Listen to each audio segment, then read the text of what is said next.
Tere! Kellaaeg on nüüd nii kaugel, et võime alustada oma järjekordse PC Citera webinariga. Minu nimi on Mihkel Nugis PC Citerast ja kuulun siis BI tiimi koosseisu, ehk siis minu ülesandeks on aidata meie klientidel üles seada aruandekeskusi, teha analüütikat, nii arendada andmeladusi kui ka disainida väljunud aruandeid. Ja tänane teema ongi pühendatud aruannete väljanägemisele, kui me räägime üldises mõttes, et aruandeid on võimalik teha erinevate vahenditega, aga see, kuidas aruanne võiks välja näha, et kõik tast kenasti aru saaksid ja kiiresti omandaksid, et selleks on olemas täiesti omad soovitused ja omad standardid, millest täna juttu olekski. Ärianalüüs ehk BI, Business Intelligence, on siis selline valdkond, mis võimaldab kasutajatel ligipääseda äritegevuse andmetele, neid andmeid analüüsida, nende pealt koostada aruandeid või neid andmeid kasutab mingisugune rakendus, tarkvara, moodsalt AI või lähevad need andmed kuhugi masinõppekeskkondadesse, rakendustesse töötlemiseks. Igal juhul on see kompleksne lahendus, mis tegeleb nii andmete kogumise, töötlemisega kui nende ligipääsu tagamisega ning aruannete tegemisega. Et andmete analüüs ja aruandlus ongi kaks sellist nagu tavapärasemat väljundit. Andmete analüüs, selle all me tavaliselt mõtleme selliseid vahendeid, mis võimaldab andmete sisepäringuid teha, vastavalt vajadusele koostada mingeid vaateid. Väga meenutab see ehk näiteks Exceli pivottabelid, kes on kasutanud, kus nagu ei ole otseselt aruanne põhja koostamine, vaid on just andmete pealt erinevate filtritega vaadete väljavõtmine. See on selline ad hoc aruandlus, kus kasutajal on suur vabadus ise koostada erinevaid tabeleid või graafikuid. Aruandlus selles mõttes, nagu meie siin näeme, on selline ette defineeritud vormiga read, veerud, filtrid, kujundatud väljund, mis võib vanasti oli väljatrükiks, tänapäeval tarbitakse seda rohkem ekraani vahendusel, kus siis kasutajal tavaliselt ei ole muud vaja teha, kui kas valida õige periood, valida õige osakond näiteks ja ta näeb endale vajalikke andmeid. Väga mitte süveneb sellesse, kuidas neid andmeid kokku panna või kujutada ise. Et jah, ma BI-ga olen tegelenud siin pea paarkümmend aastat juba ja tavaliselt on minu ülesanneks olnud aruannete kokkupanek. Enda jaoks aruandeid teha pole väga õnnestunud, mõned on, mida ise tarbin, aga enamasti on tarbijaks keegi teine. Ja siit tekivadki teatud väljakutsed, et kui aruandeid on vaja teha, et kuidas neid koostada selliselt, et mul oleks nendega hiljem võimalikult vähe probleeme või õigemini kasutajal oleks vähem probleeme, sest kasutajaprobleemid jõuavad minuni tagasi kiiresti. Ehk siis ma pean kulutama võimalikult vähe aega, võimalikult efektiivselt andmetest aruanne kokku panna, anda see üle kasutajale, kes seda aruannet siis hakkab jälgima. Ja siin on tähtis, et need andmed oleksid õiged, sest niipea kui tekib kahtlus mingi andme väärtuses, kus kohas andmed võetud on, nii tuleb kasutajalt kohe küsimused ja tihti. Ma ise näen, et see aruande koostamine on 3 etapist. Kõigepealt andmete kokkuvõtmine, korjamine, et kust need andmeallikad on, kust andmed tulevad, millised tabelid, millised väljad, millised mõõdikud arvutatakse nende pealt. Siis on selle visualiseerimine, et kuidas see kõik nüüd esitleda sellisel kujul, kasutajale midagi räägib. No ja 3. etapp on siis see järeletapp, kui kasutaja on juba kätte saanud andmed, et siis õpetamine, selgitamine, selline suhtlus kasutajaga, kus tuleb täpsustada siis, mida üks või teine number tähendab. Ja see viimane etapp peaks olema võimalikult vähe aega nõudev ja see tähendab, et kui hästi on aruanne koostatud, seda vähem on seda tagasisidet küsimiste näol, et mida üks või teine number tähistab. Ja seega on nagu aruannete koostamisel oleks hea, kui on mingid kokkulepped, et kui on kas ettevõtte siseselt kokku lepitud, kuidas aruanne peab välja nägema, milliseid termineid seal kasutatakse, siis ei pea seda iga kord uue aruande puhul uuesti üle rääkima, vaid see on nagu ühtselt kokku pandud standard. Ja aruannete koostamise nagu põhipunktid on omal ajal paika pannud selline mees nagu Edward Tafte. 80. keskpaigas ta tegeles statistikaga enamasti, aga seal kõrval siis hakkas ka tegelema sellega, et kuidas neid andmeid ikkagi visualiseerida. Ja teda loetakse siis üheks tänapäeva andme nagu visualiseerimise pioneeriks. Ja ta on omal ajal välja mõelnud põhipunktid, esitanud oma raamatus, mida siis tuleb silmas pidada hea aruande koostamisel. Ja nagu tema eesmärk ongi, et tähtis ei ole see, milline see aruande funktsionaalsus on või kuidas ta välja näeb, vaid ikkagi see, kui hästi on arusaadav see kontekst, mida ta pakub. Et seepärast ongi, et tuleb näidata ikkagi andmeid, fokusseeruda andmete peale, mitte sellel, kuidas neid disainida või millised võimalusi see aruanne pakub seal erinevad funktsionaalsuste teemadel. Kui andmeid näidata, siis igas numbrite või tulbakest näitaja peal kindlasti tuleks näidata, millega neid andmeid võrreldakse. Et number ise ei ütle kunagi midagi, number võrdluses mingi teise numbriga, kas eelmise aasta tulemusega või eelarvega, siis hakkab seal alles number rääkima ja selle väärtus näitab, kas ta on siis hea või halb. Ja kui on neid võrdlused välja toodud, et oleks näidata ka põhjus, miks on müük kukkunud näiteks mingis kvartalis, et siis selgitada seal aruande peal juba, aga mis on selle põhjused ja millised võivad tagajärjed, et see on hea aruande üks osa. Siis multidimensionaalsus. Et dimensioonideks me loeme oma BI vaadetesse kõik võimalikke atribuute, mida me saame filtritena kasutada või mille lõike me saame andmeid esitada, kas riikide lõikes või kuude lõikes. Et kindlasti selline mitmedimensionaalsus, et kasutajal on võimalik neid dimensioone valida, vahetada ettevõtte, mille pealt andmeid võetakse, vahetada osakonda ja vahetada valdkonda sellist dimensiooni puhul. See on üks aruande põhiosasi, mida hea aruanne peab sisaldama. Data ink ratio on selline termin, mida siis Tahti kasutusele võttis, ehk siis suhe, kui palju mul kulub tinti siis andmete kujutamiseks ja palju kulub tinti ülejäänud osale aruandes, ehk igasugusele graafikale ja disainielementidele. Et 80ndad siis aruannet tegemine tõenäoliselt oli pigem selline paberimajandus, mitte arvutiga tehtavad asjad ja siis see ink või tindikulu selle jaoks oli siis nagu üks näitaja. Mäletan omast ajast isegi, kas samal ajal sai oma esimesi graafikuid loodud, siis käis see millimeeter paberi peal ja 4 värvi pastakaga joonistamine. Üks soovitus on siit samast järeldubki, et eemaldada chart chunk. Et chart chunk mõiste, mis seab kõike neid elemente, mis on ühel aruandel, mis tegelikult ei kanna endas mingit informatsiooni. Ettevõtte logod või mingid taustapildid, ikoonid, et need teinekord esteetiliselt võivad hästi mõjuda, annavad mingisugust emotsionaalset väärtust, aga andmete mõistes ei annanud midagi, et sellised elemente ei tohiks aruandesse olla või vähemalt viia miinimum nende olemasolu. Ja andmetihedus maksimaalselt, et pind, mis meil on ette antud, on tavaliselt piiratud. Paberi ajal oli selleks paberimõõtmed, tänapäeval ekraani suurus, et kui me aruannet teeme, siis aruande peaks kõik vajalik info ära mahtuma ühe ekraani peale.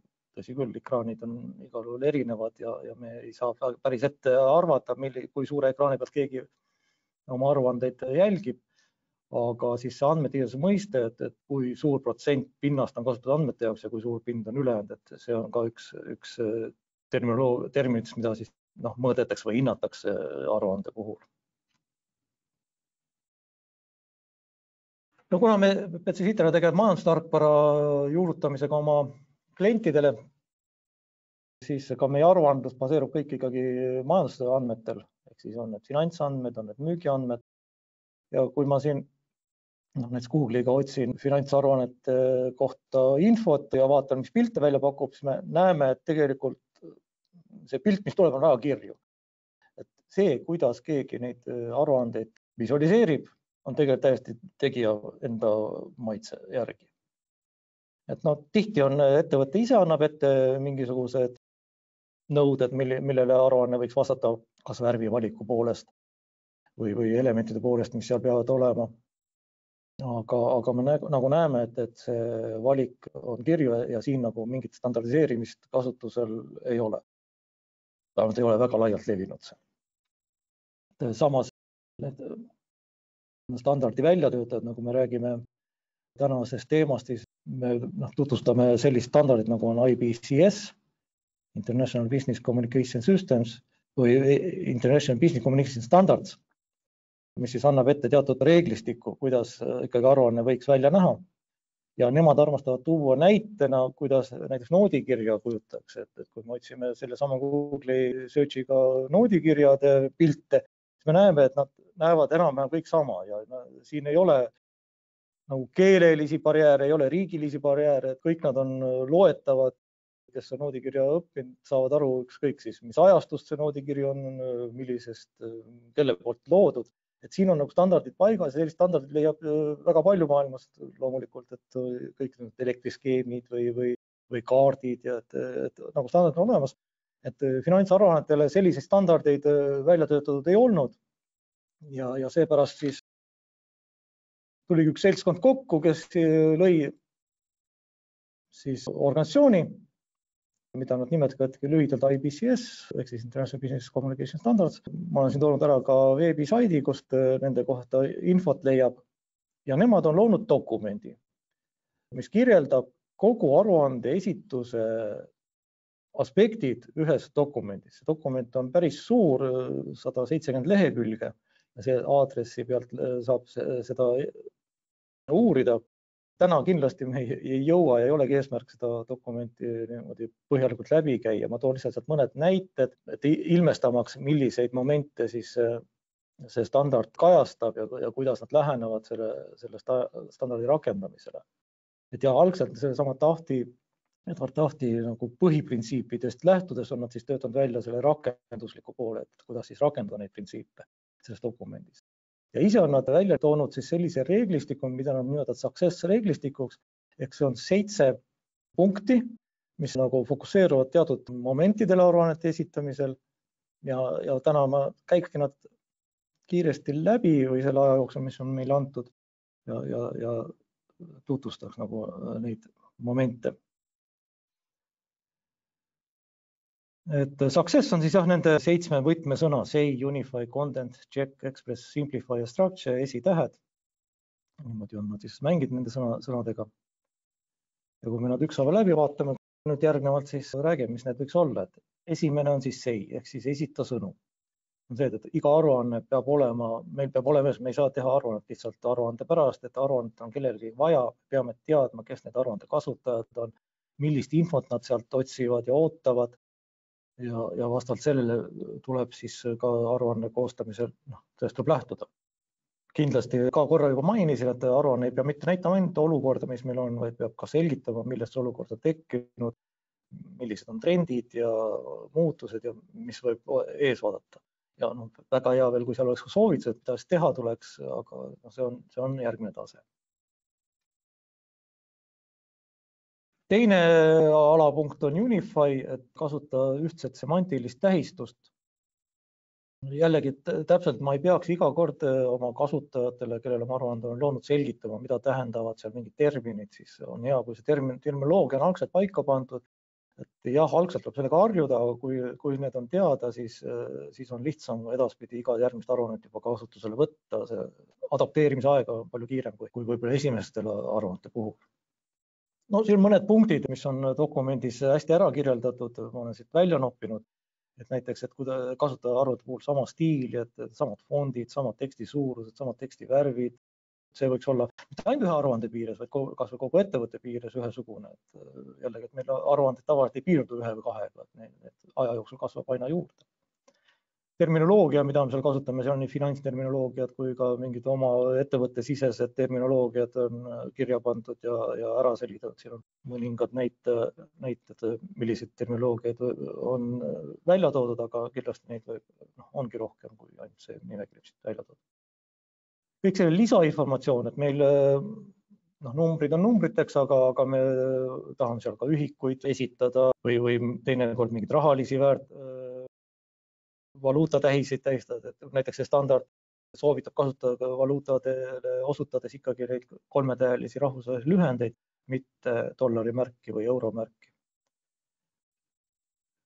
Kuidas aega esitada? Aja esituse küsimus on tihti üsna tundlik, sellepärast et kui meil on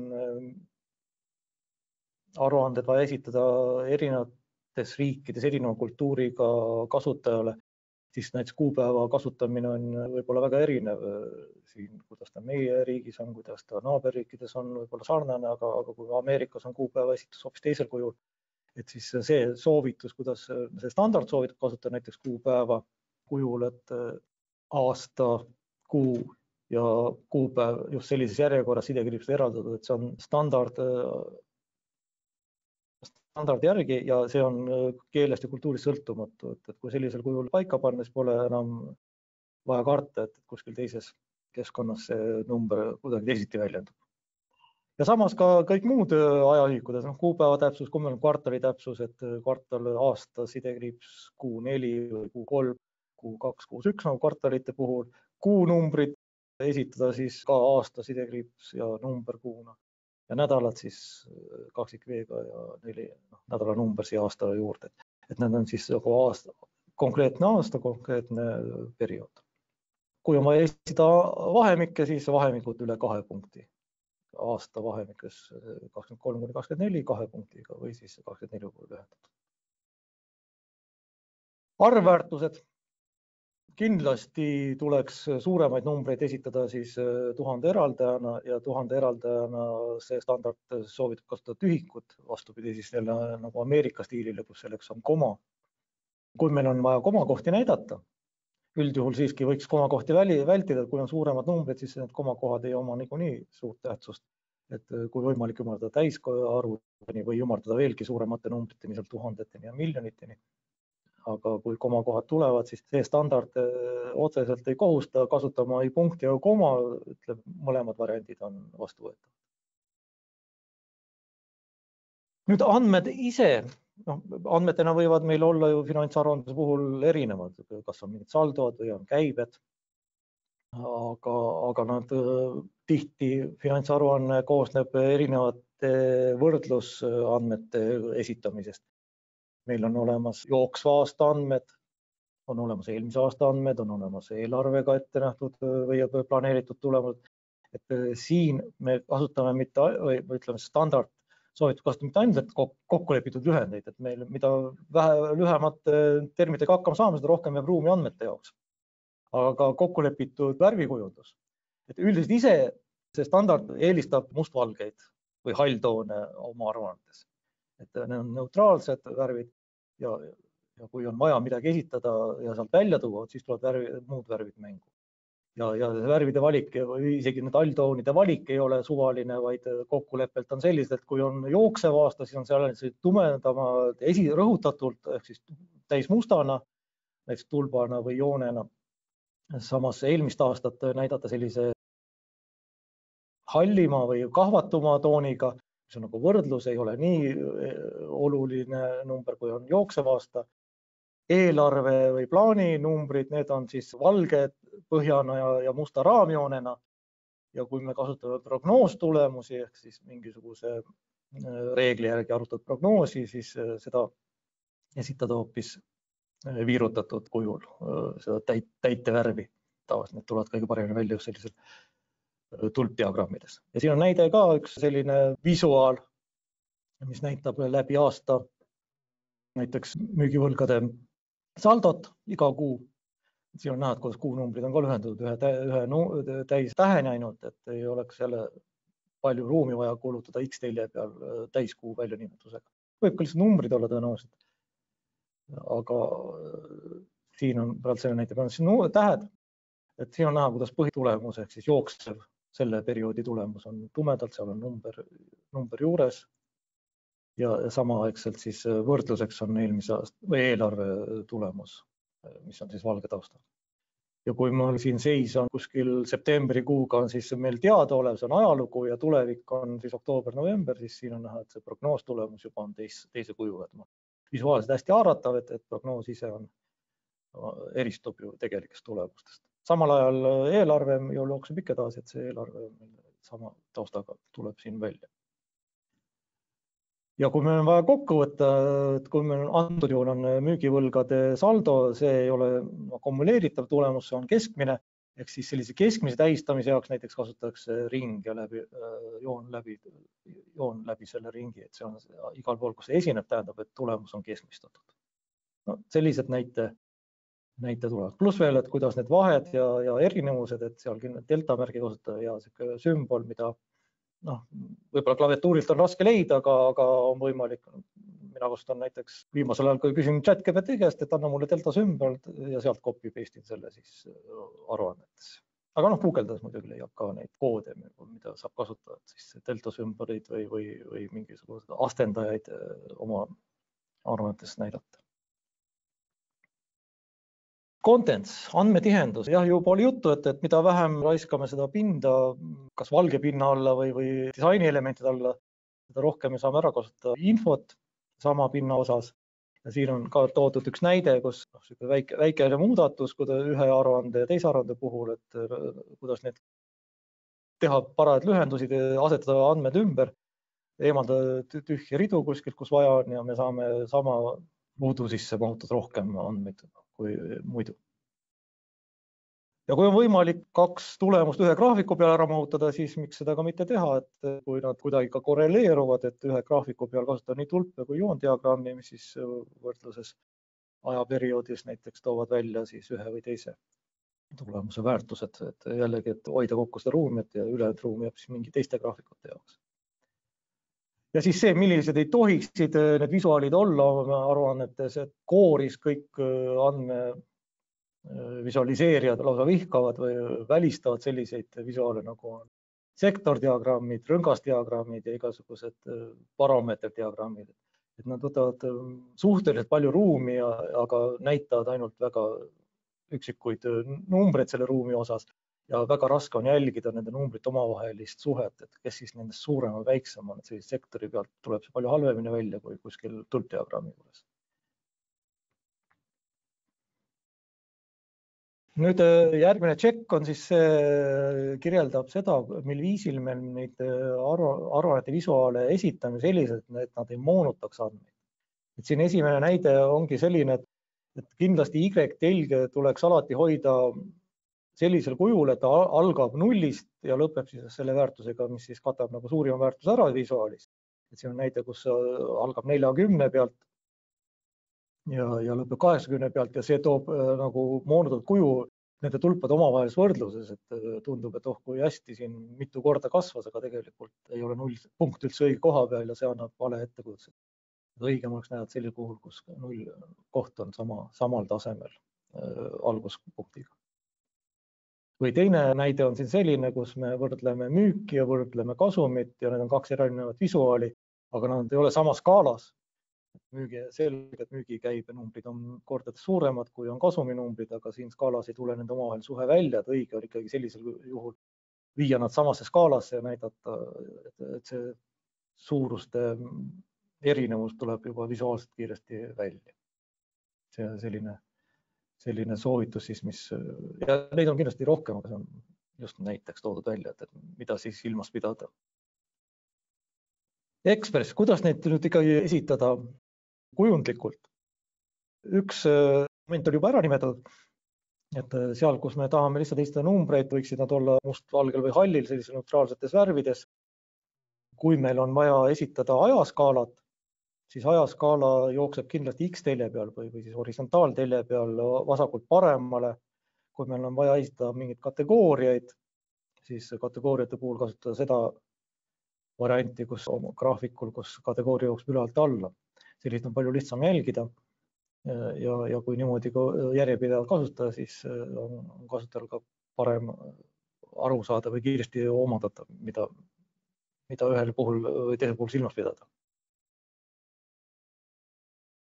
Pealegi kategooriaid on tihti palju ja selline vajadus scrollimiseks või siis kerimiseks, selle aruande visuaali kerimise üles alla tekib koheselt ja ülevalt alla kerida on lihtsam, selleks saab tehniliselt juba, et Y-scroll nuppu kasutada.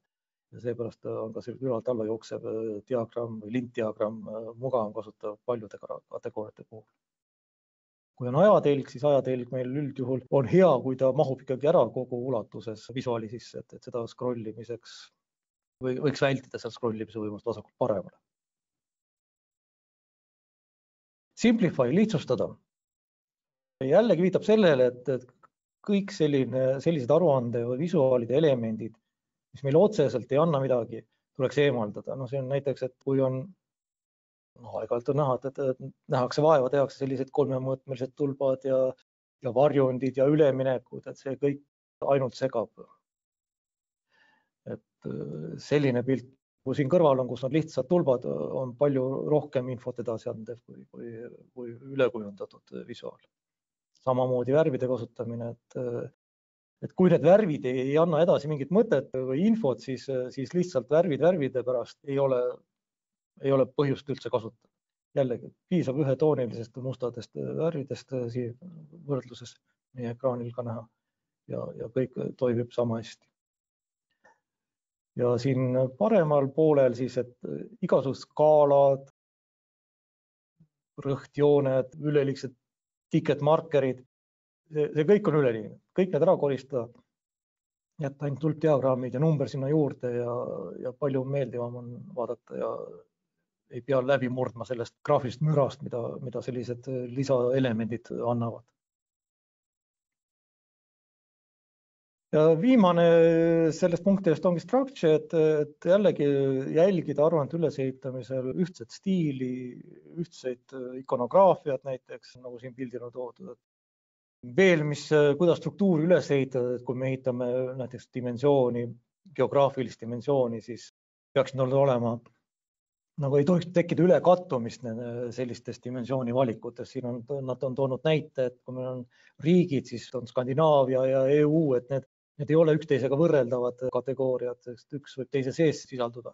Kindlasti selliste dimensiooni hierarhiate läbimõtlemine on oluline osa, et ei tekiks ülekattumist ja ei tekiks ka puudu olemist.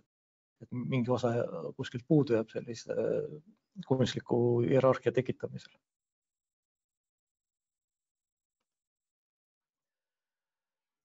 Nii, kogu selle jutu juurde mõned näited, mida sealt samast dokumendis või sealt lehelt, IBCS-i lehelt võib ka leida päris palju neid, et mõned ma tõin välja sellised tüüpilised IBCS standardile vastava aruande kujundused. Et siin me näeme, et on müügiaruanne, kõigepealt tuuakse välja müügiaruande käibed, antud juhul osariikide lõikes, ehk siis üks dimensiooni kategooria. Kõrval on siis PL, mis on siis plaan, ehk siis eelarve järgi summa ja kui need on siin musta ja valgena, siis jutuks oldud, et just erinevuste näitamisel võiks kasutada siis neid emotsioonivärve, et roheline tähistab meil tavaliselt siin positiivset tulemust, ehk siis kui meil eelarve on ületatud, siis me näitame seda rohelise tulbana ja puudujäägid eelarves, ehk siis negatiivne on siis punane, et selline emotsionaalne värvid, roheline, punane, teinekord veel kasutatakse kollast, kui on mingid vahepealsed üleminekud, aga IBCS-i enda standard sellist kollase või vaheoleku või neutraalse oleku tähistamiseks ei kasuta. Kas on punane või on roheline, sellega on asi selge. Ja kui on vaja siit veel midagi rõhutada, siis näeme, et siin aruandes on toodud selliste siniste ovaalidena on välja toodud mingid punktid ja ka mingid lühiseletused aruandes endas, tuua välja see oluline, mida tahetakse rõhutada aruandes. No siin teine näide, kus tihti kiputaksegi värvidega üle pingutama, et kui on hästi palju kategooriaid vaja näidata ühe sama visuaali sees, siin kasutatakse jällegi sellist pigem halltoone. Ja kui on väljatrükki vaja teha, siis teinekord võib see olla probleem, aga tänapäeva printerite kvaliteet ehk lubab ka selliseid rohkemaid toone kasutada. Ekraani pealt, aga jällegi täiesti hea selline silmale hea vaadata rahustavates või neutraalses toonides väljundit. Ja jällegi siin iseloomustav see, et tuua välja just see sei osa, et räägi või näita, millele tähelepanu pöörata ja mis on oluline selles aruandes või selles visuaalis. Veel üks näide tabeli kujul, et graafikuid võib teha, aga numbrid tahaks ka näha ja graafikute või tabeli puhul jällegi võimalik kokku pressida, et näeme, et kõik terminid PL, AC, mis viitavad siis plaani tulemusele ja actual tulemusele, tegelikule tulemusele. Mida lühemad on need veeru pealkirjad, seda vähem saame kokku hoida veeru laiuses ja rohkem infot rohkem aastaid mahub samale aruandele, näiteks nagu antud juhul siin.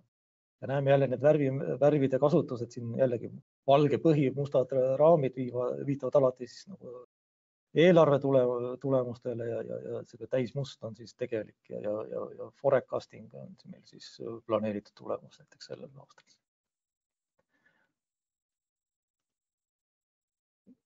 Ja veel üks variant kasumi aruandest, kus kasutatakse korraga ära nii numbrilisi väärtusi ja graafilisi kujundeid, mis siis iseloomustas kasumi aruande ridade mõju või muutusi. Ja muutused on siis nii absoluutväärtustes muutused, mis on siis toodud tavaliselt sellise tulbakestena ja protsentuaalseid muutusi või suhtarvud on toodud siis sellise pulgakommi graafikuna. Et jälle, kui seda kogu aeg kasutada, siis hiljem ei pea üldse suvelegi, mis siin pealkirjaks on, ma juba tean selle väljanägemise järgi, mida ta kujutab endast. Ja tulevad protsentides. Nii palju slaididest, ma siin otsisin ka mõningaid näiteid, et üks asi on joonistada siia slaide, kuidas need võiksid välja näha, aga kuidas ma reaalselt ikkagi neid aruandeid siis pean tegema. Et siin sõltub sellest rakendusest, mis on meile kasutada antud või mida me oskame kasutada. Et Excelis on kasutajal tegelikult ju täiesti vabad käed ise kujundust luua oma visuaalidele, aruannetele, et seal selliseid aruandeid kokku panna, natuke harjutada, aga kõik vahendid on olemas. Kui me räägime mõnedest natuke keerulisest või natuke rohkemaid võimalusi pakkuvast visualiseerimisteemadest, meie ise teeme Power BI's selliseid visualiseeritud vaateid aruannetele, aga on ka teisi olemas, et need on küsimused, et kui palju tavaliselt sellised rakendused annavad valikuvõimalusi, kuidas andmeid kujutada. Ja alati ei pruugi kõik need olla, kõik tingimused olla kaetud, et me saaksime sellist hästi 100% IPCS standardile olevat väljanägemist koostada. Ja kui Power BI puhul rääkida, siis seal võib-olla standardis selliseid, kõik 100% selliseid võimalusi ei ole, ma ei saa seal kasutada viirutatud põhja kuskil tulba puhul. Võib-olla kunagi tuleb, täna veel ei ole. Aga on võimalus laadida alla kohandatud visuaale või kolmanda tootja poolt tehtud visuaale ja see, mis ma täna demoks tahtsin veel siia juurde näidata, on siis üks Zebra BI nimeline firma, kes ongi spetsialiseerunud IPCS sertifitseeritud aruannete visuaalide loomisele. Neid saab alla laadida Power BI kaudu sealt marketist või visuaalide turult. Ja lülitangi ümber siis Power BI keskkonda. Siin on üks näide, mis on siis Nike aasta aruannete pealt, mis on avalikult saadavad tehtud demod. Et meil on siin näiteks tuluaruanne, tulud-kulud, income statement, read, mis on defineeritud ja siis selline visuaalne esitlus.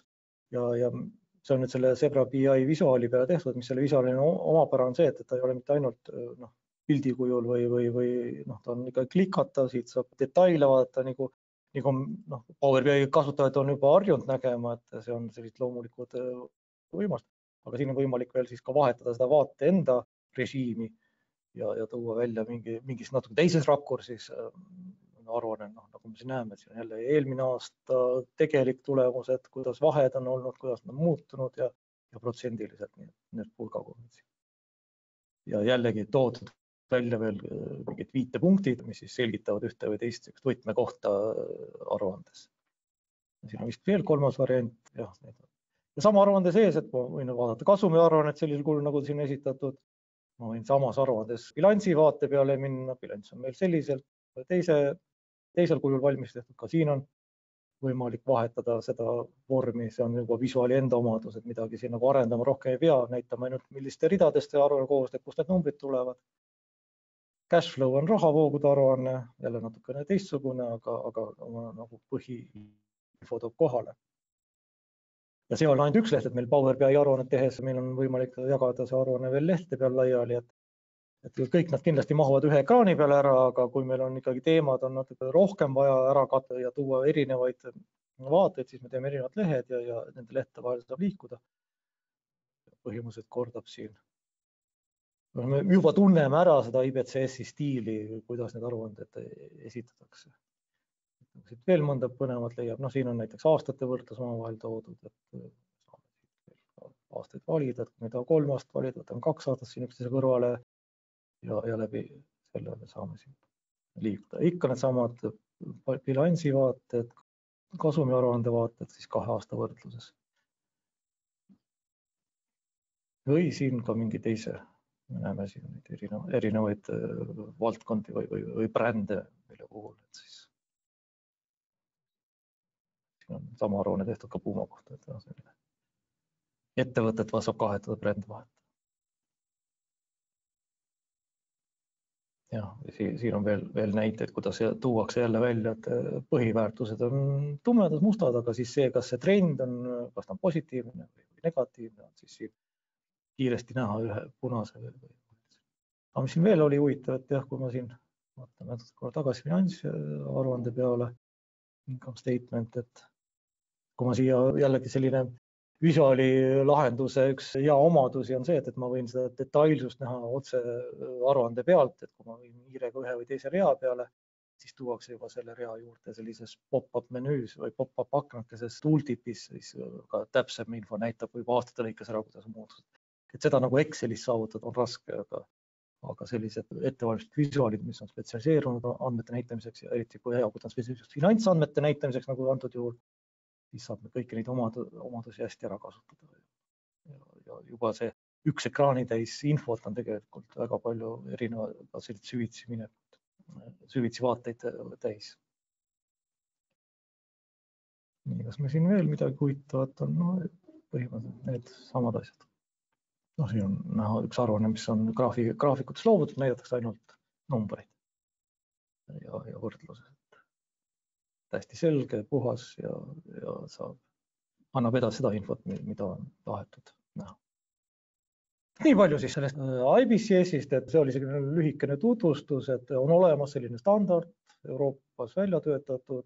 Kui teil on plaanis oma ettevõttes luua mingisugune ühine põhi, kuidas aruandeid esitada visuaalselt, siis võiks IBCS-i või soovitused olla täiesti, millest alustada. Et ei pea ise kõike jälle leiutama. Kasutame juba välja mõeldud asju, mis on saanud heakskiidu ja mis on arusaadavad, et kui teil on jällegi partnerid mööda maailma laiali ja kui nemad on ka tuttavad selle stiiliga, siis on hea neid aruandeid anda kohe ka nende kätte ja ei pea tagantjärgi seletama, mida üks või teine termin tähendab. See kõik on mõeldud just ikkagi aruannete kiireks omandamiseks, et kuluks nii omandamiseks kui ka koostamiseks, sest kui on standardid paigas, siis ka aruande kokkupanek nagu selle visuaaliga on, et visuaalid on olemas, ainult see, et millised ridu ja mõõdikuid ma seal tahan kasutada. Saan süveneda nende andmetesse, aga mitte enam selle vormile, kuidas seda kujutada. Et kindlasti annab see efekti ajaliselt ja efektiivselt, kuidas neid vastu võetakse ja see info kohale viia. Omalt poolt tänan ja ootame teid järgmistele webinadele, vaadake meie veebilehelt kava või saate kutseid, kes on meie listides. Kindlasti midagi huvitavat on vaadata edaspidi. Tänud, head päeva jätku.